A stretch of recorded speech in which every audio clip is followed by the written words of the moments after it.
Good morning mga kamitsu. So today mag-release tayo ng 2025 Montero Sports GLS 80. So andyan na yung unit. So pinatint ko na yan. Mamaya ikakarwash yan at yung mga accessories ikakabit dyan. So ganyan na lang mga kamitsu. So abangan nyo, manood kayo hanggang dulo para malaman nyo yung process ng release.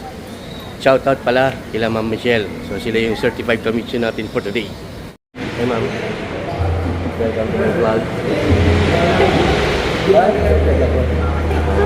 yung mga kamitsu natin? Hello po. Ma'am, explain naman kung paano sa akin nagkakon ng dito. Bali, ito po yung first step sa warranty orientation natin. So, in-explain ko at customer kung ano yung process during first PMS, ano yung mga documents na kailangan i-adhere. And then, explain ko namin yung mga estimate sa first PMS. Yun, sir.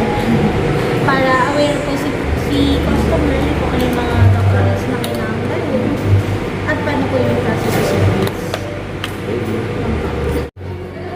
Gusto sir? Gusto po kayo? Ma'am, welcome to my vlog. Sir. Tara sir, punta tayo. Gusto ma'am? Page ko kayo. Si sir.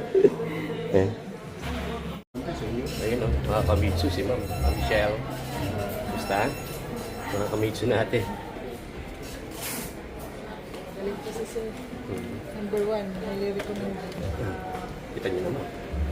Lusot. Bilib na bilib po. Sir. Ayun. Baby, musta? So, kawain mo naman ng mga taga-Samar. Iyain. Mayayain. Ay, ma'am. Sign, ma'am. Sign and date. Ay, ID. Sandali lang, ma'am. Ay, ma'am. Ito kami sa cashier. Ma'am, kita niyo naman yung process natin. Legit na legit. Legit na legit. Kayong pupunta rito para sa payment. Resibo, ayun o, dito kami sa cashier o. Shout out! Shoutout sa boss natin, okay? Malakas talaga yan. Agent Consul yan, number 1. Shout out! Shoutout, Ikea. Dito kami ni ma'am para sa orientation ng PMS saka yung warranty after sales.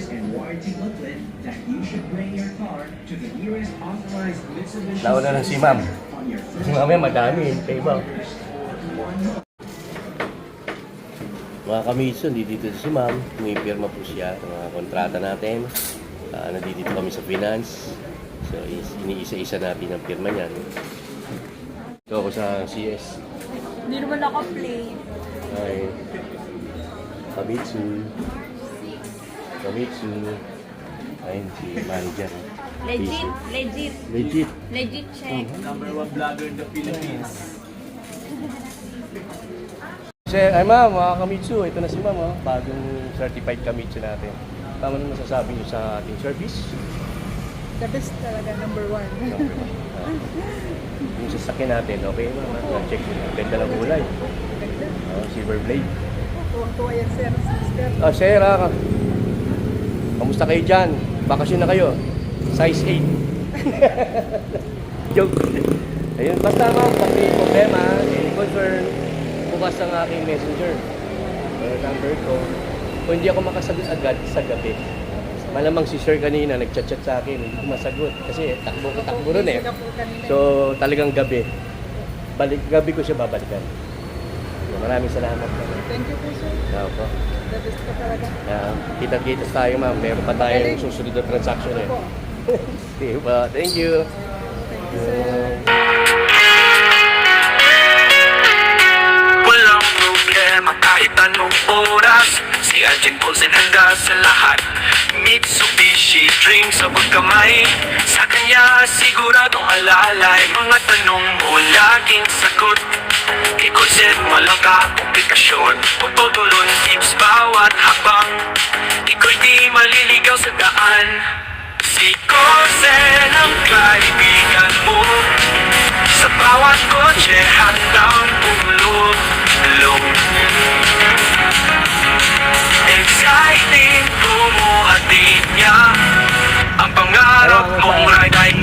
Ingat ma'am ha. Tagyo ako pagka nakauwi na kayo. Ingat. Ayun na sila ma'am. Kalabas na mga kamichu. So abangan nyo, magkikwento ako mamaya kung paano mag-apply. Hello guys, continuation to, no? Nakauwi na ako ngayon sa bahay. So kanina kasi sinabi ko, nagbanggit ako na magdadagdag ako ng video all about requirements saka auto loan tips. So ito yung mga requirements. Kung isa kang locally employed at nangangarap ka at gusto mong mag-apply sa akin, ang mga requirements na kailangan dyan ay yung 2 valid government primary ID, company ID, COE with compensation, at 3 months payslip, at proof of billing. Kung hindi nakapangalan sa inyo, okay lang. Much better kung meron kayong kumuha na kayo ng barangay certificate. Kung wala pa, once na nag-apply kayo, at least nakaprocess na kumukuha kayo ng mga requirements na ganyan. Para saan yung barangay certificate? So, bigyan ko kayo ng isang example dyan. Let's say, mag-CCI sila, ocular visit. Usually, yung mga ibang bangko, hindi naman pupunta sa bahay nyo. Pupunta yan sa mga kapitbahay nyo. Kaya ang problema, kaaway mo yung, yung kapitbahay. May ganyan, hindi natin maiwasan yun. Hindi ko kilala yan, sabi nga gano'n, diba? So, minus point yun. So, mas better kung meron kayong barangay certificate. At least, pupuntahan na lang doon sa barangay. O, residente nyo ba to? Ganyan. Ay, oo, kumuha nga yun sa akin ng barangay certificate. Para at least wala tayong problema pagdating sa gano'n. No? Basta pag ikaw yung principal na. Ngayon, kung OFW ka, katulad sila ma'am, ang kailangan lang dyan sa OFW is contract, passport. Yun lang. Ngayon, mag-a-assign ka ng principal. Mas maganda talaga kung asawa mo para wala ng SP-SPA pa. No? Actually, kung hindi mo asawa ang magiging principal mo, let's say kapatid mo, pinsan, o kaya magulang mo, once na na-approve ka dyan, hihingan ka ng SPA. Ipapakonsularize mo yan sa bangka, sa embassy kung saan bansa ka. Nando doon. So, ipapadala niyo po yan. Yan, gagawin lang yan once approved na. At kung willing po kayo, pwede po kayo mag-apply. Pero kung may problema kayo sa SPA, basta nandiyan dyan sa description sa video na to, aking messenger, para at least mag-usap tayo, ng kwentuhan tayo. Yun po yun sa OFW, mag-a-assign ka ng magiging principal. Kung empleyado, mas maganda. Tulad kanina, yun yung mga requirements. Kung wala naman, let's say, asawa mo, wala siyang work, remittance ang kailangan doon. So, kailangan talaga dyan, much better kung sa bangko kayo, naguhulog sa bangko ng principal. Kasi pagka sa mga padala center, hindi na check ng bangko yun Pero, may iba ito, natatanggap pa rin yan. Wala tayong magagawa. Pero kung ikaw hindi ka pa naman nagmamadali at naligaw ka sa video ko, ganun ang gawin mo. Magpadala ka sa bangko ng principal para at least wala tayong problema. So, isa pa, business owner. Yan talaga, kailangan talaga ng bank statement. DTI permit, to valid government primary ID, proof of billing, and then bank statement. So, kailangan po yan. Depende yan kung magkano yung laman yan. At least 100,000 plus. Di ba po? Ang kailangan dyan. Ganun na lang. Basta mag-usap tayo tungkol dyan. Ngayon, bigyan ko kayo ng mga tips. Sa mga locally employed, na kadalasan, alam naman dito sa Pilipinas, mababa lang naman talaga ang sahod natin. Diba? Even yung iba, manager, nagugulat ako, 21 lang.